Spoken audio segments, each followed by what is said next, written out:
بسم اللہ الرحمن الرحیم۔ السلام علیکم ناظرین، میں عبد الرحمن خان اور آپ کو اے آر خان آفیشیل کے پلیٹ فارم سے خوش آمدید کہتا ہوں۔ ناظرین، امریکی صدر ڈونلڈ ٹرمپ کے ایک بیان نے کیسے پورے یورپ میں آگ لگا دی۔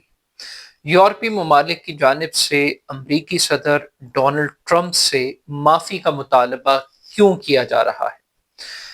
امریکہ کی نئی قومی سلامتی پالیسی میں چین کی بجائے کس کو سب سے بڑا خطرہ قرار دیا گیا ہے؟ نیٹو اور امریکہ کی لڑائی میں چین کی لاٹری کیسے نکلی؟ آج کے اس ویلاگ میں ان چند بنیادی نکات پر ہم بات کریں گے۔ میڈیا رپورٹس کے مطابق امریکی صدر ڈونلڈ ٹرمپ کی جانب سے ایک ایسا بیان منظر عام پر آیا ہے جس کے بعد پورے یورپ میں آگ لگ چکی ہے۔ بظاہر امریکہ اور نیٹو ممالک کے درمیان ہر گزرتے دن کے ساتھ فاصلے بڑھ رہے ہیں۔ ان فاصلوں کی کئی وجوہات ہیں۔ گرین لینڈ ایک ایسا بڑا تنازع ہے جس پر ایک ریڈ فلیگ دونوں سائڈ سے دکھائی دے رہا ہے، مگر اس بیان کا تعلق گرین لینڈ کے قبضے کی خواہش کے ساتھ نہیں ہے۔ اس بیان کا تعلق ڈوبتی ہوئی یورپی معیشت کے ساتھ بھی نہیں ہے، بلکہ اس کا تعلق یورپی ممالک کی افواج کی صلاحیت، ان کی بہادری، ان کی قابلیت اور ان کی انٹیگریٹی کے حوالے سے ہے۔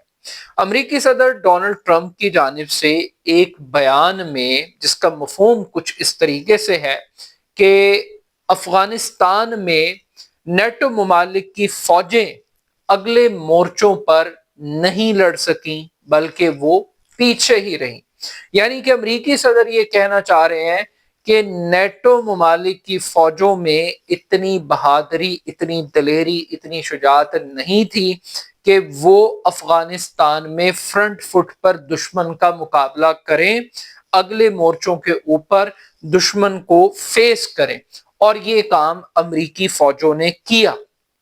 اب جب یہ سٹیٹمنٹ منظر عام پر آیا تو اس کے بعد فوری طور پر برطانوی وزیر اعظم کی طرف سے اسے خوفناک قرار دیا گیا، توہین آمیز قرار دیا گیا۔ برطانوی شہزادے نے اس کے اوپر ایک پروٹیسٹ کیا، پھر اس کے بعد ہم نے کینیڈا کی طرف سے رسپانس دیکھا، پولینڈ کی طرف سے دیکھا، پھر آہستہ آہستہ یورپ کے تمام ممالک ایک ایک کر کے امریکی صدر سے اس بیان پر معافی کا مطالبہ کرتے رہے، معذرت کا مطالبہ کرتے رہے۔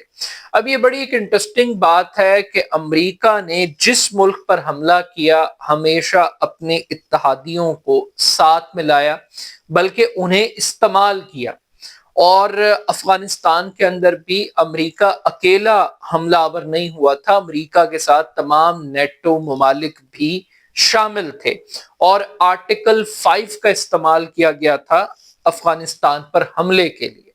تاریخ یہ بتاتی ہے کہ اس پوری جنگ کے دوران مجموعی طور پر امریکہ اور نیٹو کے 3500 سے زائد فوجی شہید کا لفظ استعمال کر رہا ہوں، 3500 سے زائد فوجی مارے گئے تھے۔ اب یہ جو 3500 سے زائد فوجی مارے گئے تھے، ان میں سے جن ممالک کی فوجوں کو بزدل قرار دے رہے ہیں امریکی صدر، وہ اس میں سر فہرست برطانیہ ہے، اور برطانیہ نے تقریباً 450 فوجی برطانیہ کے مارے گئے تھے۔ اسی طرح کینیڈا کے 150 سے زائد، پولینڈ کے 150 سے زائد فوجی اس جنگ میں مارے گئے۔ تو یہ کہنا کہ نیٹو کے لوگوں نے قربانی نہیں دی اور امریکہ نے اپنی جنگ خود لڑی۔ پھر ٹرمپ کا جو بیان تھا اس کا اگر آپ سیکوینس دیکھیں تو وہ یہ بھی کہنے کی کوشش کر رہے ہیں کہ ہم نے کسی بھی جنگ میں نیٹو کو دعوت نہیں دی، نیٹو سے مدد نہیں مانگی، نہ ہمیں نیٹو کی ضرورت تھی، نیٹو خود آیا، اپنی مرضی سے آیا۔ اگر آپ اس کو ایگزیکٹ اس کے ایک پس منظر کے اندر اس بات کو دیکھیں، پڑھیں اور سنیں تو اس سے لگ رہا ہے کہ یہ نیٹو کی خواہش اور ضرورت تھی، امریکہ کو افغانستان میں، عراق میں، کسی بھی ملک کے اندر کسی بھی اتحادی پارٹنر کی ضرورت نہیں تھی۔ اب جب یہ سٹیٹمنٹ آیا تو اس کے اوپر ایک ہنگامہ شروع ہو گیا، ایک طوفان کھڑا ہو گیا، اور ہر گزرتے دن کے ساتھ امریکی صدر وہ نیٹو کی، یورپی ممالک کی توہین کر رہے ہیں، اور کبھی وہ ٹیرف لگانے کی دھمکیاں دیتے ہیں، کبھی وہ گرین لینڈ پر قبضے کی خواہش ظاہر کرتے ہیں۔ اب یہ ایک رویے کے اندر ایک ایسی بڑی تبدیلی ہم نے دیکھی کہ جب ایک ریاکشن اور رسپانس آیا تو ٹرمپ یو ٹرن کے بھی ماسٹر ہیں۔ ٹرمپ نے فوری طور پر ایک یو ٹرن بھی لے لیا، اور ٹرمپ نے کہا کہ نہیں، یورپ کی اور برطانیہ کی فوجیں بڑی بہادر ہیں، بڑی دلیر ہیں، اور ہم آئندہ بھی مل کر اکٹھے ہی اسی طریقے سے مزید کام بھی کریں گے۔ مگر آج کا یہ سٹیٹمنٹ ان تمام ملکوں کے لیے ایک بہت بڑا لیسن ہے جو انٹرنیشنل سٹیبلائزیشن فورس کا حصہ بننے جا رہے ہیں امریکی کمانڈ میں۔ وہ تمام ممالک جو غزہ میں فوجیں بھیجنے کا ارادہ رکھتے ہیں، جنہیں یہ پتہ ہے کہ انہوں نے ٹرمپ کو ناراض نہیں کرنا، ٹرمپ سے پنگا نہیں لینا اور ٹرمپ کو خوش کرنا ہے، وہ اس بات کو یقین رکھیں کہ وہ چلے بھی جائیں گے، قربانیاں بھی دے دیں گے، ان کے بندے بھی مارے جا سکتے ہیں، مگر امریکہ ان کی قربانی کو رسپیکٹ نہیں کرے گا، ان کو آنر نہیں کرے گا۔ جو نیٹو کا سگا نہیں ہو سکا، وہ ان مسلمان ممالک کا کیسے سگا ہوگا؟ پاکستان میں بہت سارے لوگوں کی یہ خواہش ہے کہ کسی طریقے سے پاکستانی فوج بھی غزہ چلی جائے، تو یہ جو پاکستانی فوج کو غزہ بھیجنے کا سوچ رہے ہیں، وہ امریکی صدر کے اور امریکہ کے ان ڈبل سٹینڈرڈز کو بھی غور کریں کہ امریکہ استعمال کرتا ہے۔ جب امریکہ کو یہ پتہ لگ جاتا ہے کہ اب اس چیز کو مزید استعمال یا کیش نہیں کیا جا سکتا، پھر امریکہ پتلی گلی سے نکل جاتا ہے۔ تو یہ ایک لیسن ہے۔ اب اس کے بعد ایک اور دھمکی ہم دیکھ رہے ہیں کہ ایک اپرچونٹی ڈیولپ ہو گئی ہے اس پورے کرائسس کے دوران۔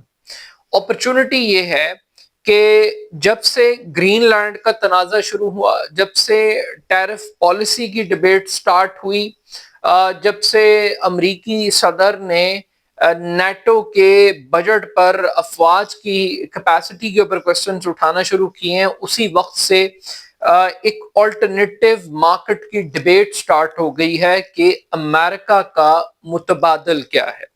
اس وقت یورپ میں سب سے بڑی بحث یہ ہو رہی ہے کہ یورپ کو امریکہ کی بجائے کس طرف دیکھنا چاہیے، یا اس کے لیے ایسی کون سی ونڈو آف اپرچونٹی کریٹ ہو سکتی ہے جسے وہ امریکہ کے متبادل کے طور پر استعمال کریں۔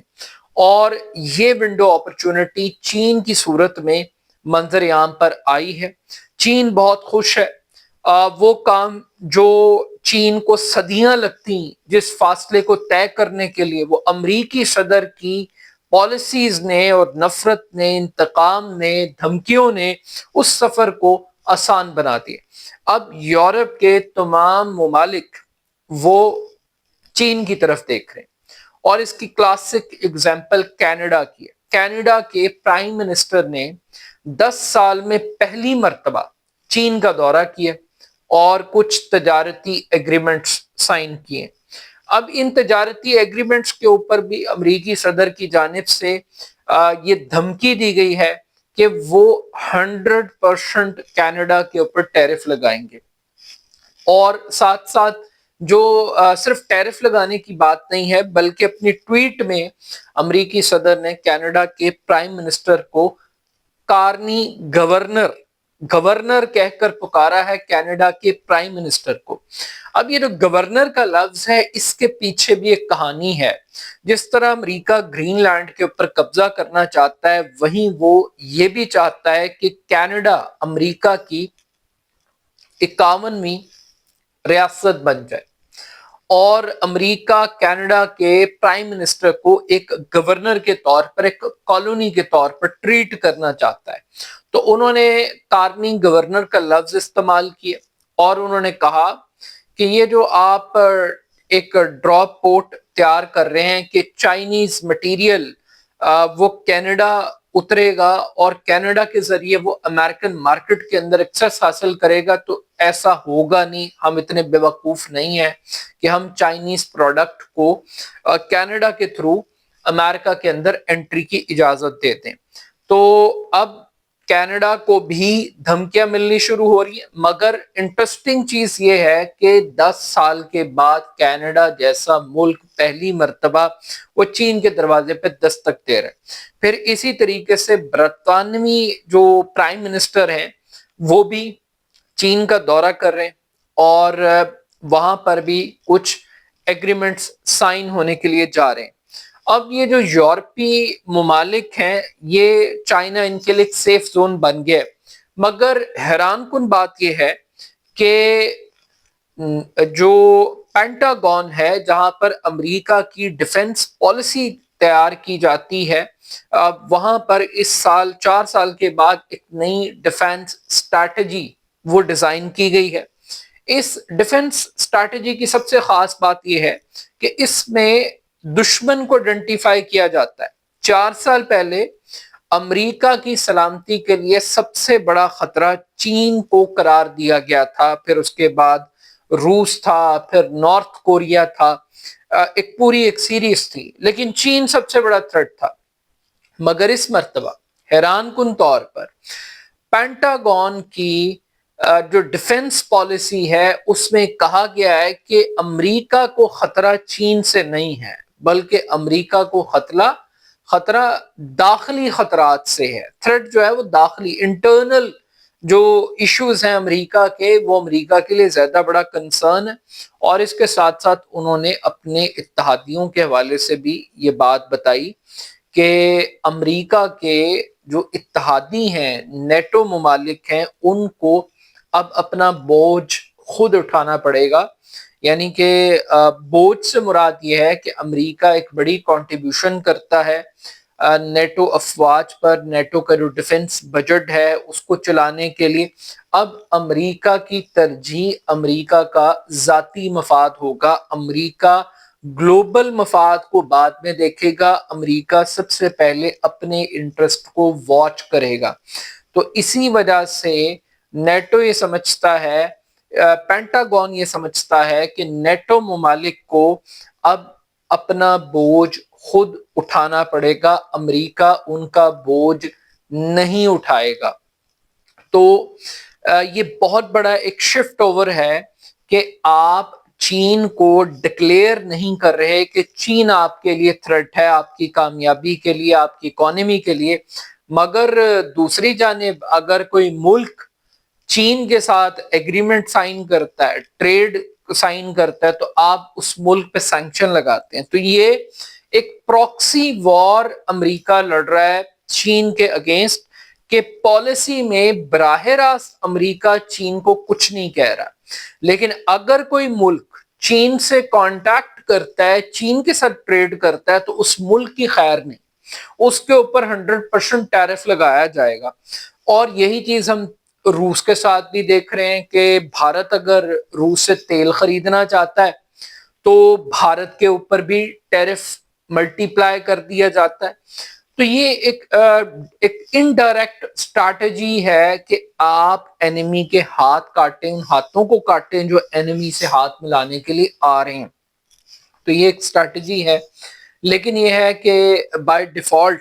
اور پھر ایک اور انٹرسٹنگ ڈیولپمنٹ یہ ہے کہ امریکی صدر نے خود یہ بات واضح طور پہ کہی ہے کہ وہ اپریل میں چین کا دورہ کرنے کا ارادہ رکھتے ہیں، اور اس کے بعد چائنیز پریزیڈنٹ کی جانب سے بھی امریکہ کے دورے کا اعلان کیا گیا ہے۔ But still at the end of the day امریکی صدر کی جانب سے نیٹو افواج کا مذاق اڑانا، انہیں بزدل قرار دینا، ان کے بارے میں یہ کہنا کہ انہوں نے افغانستان میں اگلے مورچوں پر جنگ نہیں لڑی، وہ پیچھے رہے، یہ آئی تھنک کہ نیٹو کی اس سے بڑی کوئی تضحیک نہیں ہو سکتی۔ لیکن یہ لیسن ہے ان تمام ممالک کے لیے جو آج ایک امریکی جنرل کی قیادت میں غزہ میں ایک انٹرنیشنل اسٹیبلائزیشن فورس کے نام سے جانے کی تیاری کر رہے ہیں۔ وہ جس امریکہ کو خوش کر رہے ہیں، اپنی بہادری یا اپنی سنسیرٹی شو کر رہے ہیں،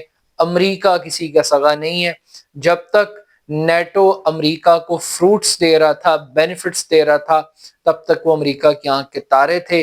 جس وقت نیٹو امریکہ کے لیے ایک لائبلٹی بن رہا ہے، بوجھ بن رہا ہے، یا امریکی مفادات نیٹو مفادات کے ساتھ ٹکرا رہے ہیں تو پھر امریکہ وہی کر رہا ہے جو ایک دشمن کو دشمن کے ساتھ کرنا چاہیے۔ اپنا فیڈ بیک میرے ضرور دیجیے گا، میرے YouTube channel AR Khan official کو ضرور سبسکرائب کیجیے گا۔ بہت شکریہ، اللہ حافظ۔